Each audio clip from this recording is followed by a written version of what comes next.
এই জনসভায় উপস্থিত হওয়ার সুযোগ করে দিয়েছেন সেই মহানবের শুকরিয়া আলহামদুলিল্লাহ। দরিদ্র আসমাত বসিত হোক সর্বকালের সর্বশ্রেষ্ঠ মহামানব মোহাম্মদ মুস্তাফা সাল্লাল্লাহু আলাইহি সাল্লামের উপর আল্লাহুম্মা সাল্লি আলাইহি আল্লাহুম্মা বারিক আলাইহি। প্রিয় ভাইরা, আপনারা জানেন আগামী ত্রয়োদশ নির্বাচন অনুষ্ঠিত হবে ফেব্রুয়ারি মাসের 12 তারিখ। এই নির্বাচনে এদেশে মূলত দুটি শিবিরে বিভক্ত। একদিকে দেশপ্রেমিক ইসলামী ভাবাপন্ন, অন্যদিকে বন্ধু দলদের দল।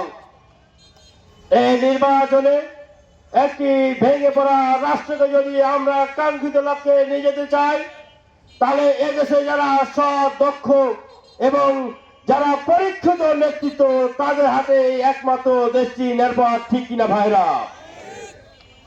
যাদের বিরুদ্ধে জাতির পক্ষ থেকে কোনো অভিযোগ নাই, যাদের বিরুদ্ধে চাঁদাবাজির কোনো রেকর্ড নাই, যাদের বিরুদ্ধে টেন্ডারবাজির কোনো রেকর্ড নাই, যাদের বিরুদ্ধে ভূমি দখলের কোনো রেকর্ড নাই, এমন নেতৃত্বের মাধ্যমে একমাত্র শুধুমাত্র রাষ্ট্র নিরাপদ, ঠিক কিনা ভাইরা?